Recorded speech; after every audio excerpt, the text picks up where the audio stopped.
proud moment for me to be present here on this grand international investors forum. And at the very outset, let me, on behalf of ONGC Group, congratulate the visionary Honorable Chief Minister for organizing an investors meet of this size, stature and grandeur.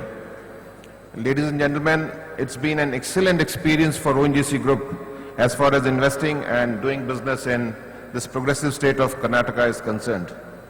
In fact, when ONGC decided to vertically integrate its hydrocarbon exploration and production business, it began with an acquisition of an ailing Mangalore Refinery and Petrochemicals Limited way back in 2003 in this very state of Karnataka. I'm glad to share with you that this year MRPL has expanded its capacity to 15 million ton per annum at an investment of around $3 billion. In fact, when we had taken over, its nameplate capacity was only 9.62 million tons and it was operating at 60% capacity utilization.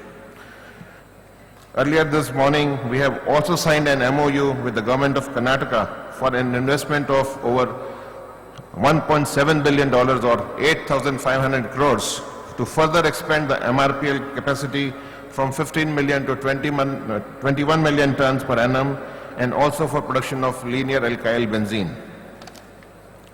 We are also thankful to each and everyone in the government of Karnataka for granting special incentive package for phase 2 expansion of Mangalore Refinery, which has immensely helped us. We are confident of receiving such continued support from the government in future as well.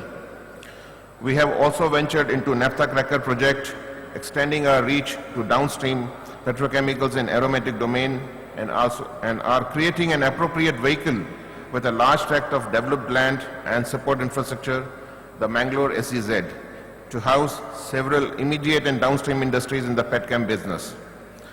Our investment in this state already exceeds $5 billion or about 25,000 crores, and we are looking forward to making more forays in refining, petrochemical and other value integration sectors.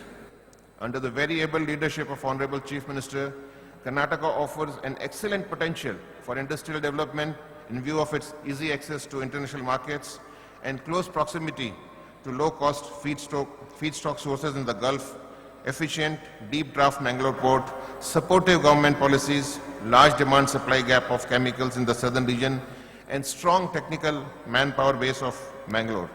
I am sure some of you present here could be considering investing in India. If so, I can vouch for Karnataka. This state, which believes in inclusive growth, has a perfect environment to value your investment and help grow your project.